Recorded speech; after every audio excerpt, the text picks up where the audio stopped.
If there's a lot of money in the estate account and the personal representative decides to do what we call an interim distribution, he can distribute some of the money to his brothers and sisters and himself as the PR. Interim distribution, now was that after probate had cleared? No, this is during this 8-month creditor's During claim. the 8 Yes, months. yeah, you can Okay. do an interim distribution. But you can't, he has to stay in escrow. No, he can distribute it to them. But what I tell my PRs is I say, if your brother needs some money or your sister needs some money, Gotcha. you can give them a little bit of money now, but we need to hold back the bulk of this The bulk. to get through the I creditor's gotcha. claim period. Sure. This is the more prudent thing to do. Yeah, it makes sense now.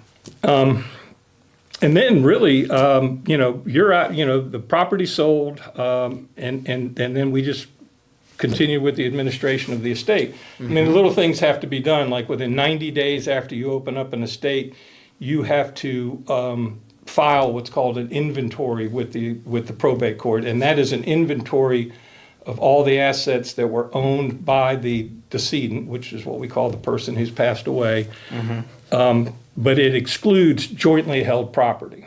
So if mom and dad had a joint bank account at South Atlantic Bank or CCNB, then that bank account just passes to the survivor at that time.